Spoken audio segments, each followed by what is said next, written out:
नमस्कार, आपण पाहत आहात लोकांक्षा न्यूज. नगर रस्त्यापर्यंत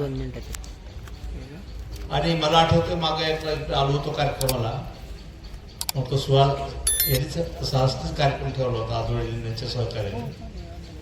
त्या कार्यक्रमामध्ये चोऱ्या खूप व्हायच्या रात्री आणि सगळ्या नदीनं बाजूला शहरात चोऱ्या चोऱ्या चोऱ्या व्हायला लागल्या. आमच्याकडे बघा काहीतरी बघा, लाईट नाही, साफसफाई नाही, आमचं नाही, तर अनेक तक्रारी होत्या. छोटी बीड नगर प्रसिद्धीची आहे आणि अपेक्षा तर आपल्या ढेकभर आहेत, असतं साहजिकच आहे लोकशाहीमध्ये. ह्या गरजा आमच्या आहेत. अंकुशनगर भागात एवढी कामं झाली, एवढी व्हायची. महत्वाचं रस्त्याचं काम आहे, आपल्या रखडलेलं काम आहे. एवढी वाहतूक या रस्त्यावर होते. नुसतं तुम्हाला पुढे रस्त्यावरची वाहतूक व्हावा ही तुमच्या गेल्या अनेक दिवसापासूनची मागणी आहे. तो शेवटी सरकारकडं या गोष्टी आपण मांडल्या. एक टप्पा झाला, दुसरा टप्पा झाला. राज्याचे मुख्यमंत्री फडणवीस साहेब यांनी जाणीवपूर्वक बीड शहराकरता म्हणजे पाणी पुरवठा योजना, सुधारित पाणी पुरवठा योजना, ड्रेनेज सिस्टीम, नगर उत्थानचे रस्ते, नंबर 1, नंबर 2, आणखी अनेक योजना आहेत ज्या माध्यमातून आपण या बीड शहराला खेचून आणू शकतो. तू साखळी पाहिजे त्याला. अनेक वेळा वागायचा, अनेक चक्राबीडात मारायच्या. काही कामा करता जाते, काही साखरेसारखे करमत नाही, चक्कर करून आपलं चला जाऊ कोर्टाकडे जाऊन बसू, चहा पिऊ, असं दोन चक्रा जातात लोक. सगळ्यांना हा अतिशय महत्वाचा जिव्हाळ्याचा हा रस्त्याचा प्रश्न हा निश्चित मार्गी लावू. आपण विश्वास ठेवा. आम्हाला लबाड बोलून किंवा एका वेळेकरता तुमचे मतं लाटून पुढे जायचं नाही. वारंवार आम्हाला तुम्हाला समोर यायचंय, उत्तर द्यायचंय. दुसरे उत्तर द्यायकरता कोणी सापडणार नाहीत. हुडकून पण कुठं गेलेत. आता येथील निवडणुकीला प्रचाराला मतं मागायला, जसं म्हणणं तर काय मतं मागायचा.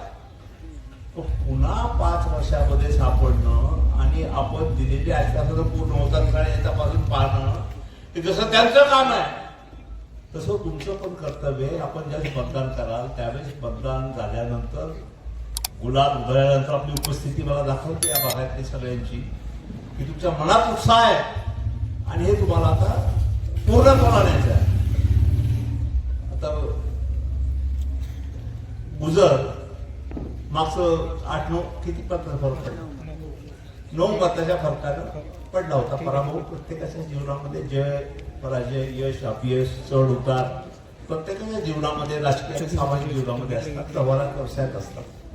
तो पडल्यानंतरही सातत्यानं लोकांचा संपर्क ठेवणं, सेवा करणं आणि साधणं, वेगळ्या स्वरूपात लोकांच्या मागण्या लावून धरणं. मला वाटतं खूप चांगले उमेदवार आपल्याला ह्या गुणी उमेदवार या ठिकाणी मिळाले. यांच्या मागे जर आश्वाची ताकद आणि शक्ती आपण उभी केली तर मला वाटतं की नगर परिषदमध्ये स्पर्धा लागली अनेक प्रभागामध्ये. आता आम्ही जास्त लीड कुठून देऊ. मी गेल्या परवा दिवशीपासून प्रचारात उतरलोय. पेडबीड भागामध्ये व्यापक कार्यक्रम झाले. परवा स्वराज्यनगर भागामध्ये कालच काही बैठक झाल्या. आज आपल्या या ठिकाणी कार्यक्रम होतोय आणि मला वाटतं शहराचा कौल आणि शहरातला एकंदरीत नाडी आपण जर पाहिली तर नाडी यावेळेस निश्चितच चांगल्या फरकानं.